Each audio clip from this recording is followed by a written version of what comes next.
kitab serak, kane kalong ka kitab kaba kerpang, kaba bun ki Kristan, kimdon ha ka Bible jongke, kane ka kitab serak, kade ka jingkur ko jongi ki Katolik, namar kane ka kitab serak ngin lap tangga Bible Katolik, namar kadon ke jingya per ya ka Bible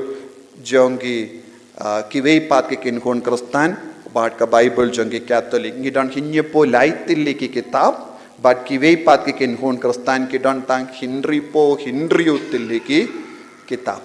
Te ha kita ki kitab jongi kinum lap ya kum kini ki jingi kai babha. Santuniem te ingin nangan puli nang ne lese don ki himmen ki para ki bashimen daro badngi ha kene ka por lese na kiwei pat ki kin hun Kristan pila ban ward ya ka Bible ap jongi Catholic pensalap ya kane. Tangan shim na ka arposau kitab serak linang arposau bad ngin puli na laipo terter arposau laipo terter ngalami kum kan nala nakawa but kum kan nur syapok per ngalami kum kan nala nakawa nala nakawa but kum kan nur syapok per nanda terter laipo way nga laong nganay yala ka brizo but ngan pensngem yakip pali sintiyo kane kada ka jingang nur jonga nala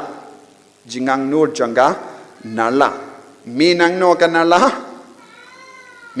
kanala nakawa habasle ya kawa kalami sya kanala habaduna ya ka haka wa kanalaro kan rengad no haleluya buna peden jongi ngilong nala ngan sabatai susu yapi buna peden jongi ki Kristan ngilong kumka nala nanda henre hakami kanala jonga kala kawa kanala jonga kala ka wa ong baro ong biang kanala jonga kala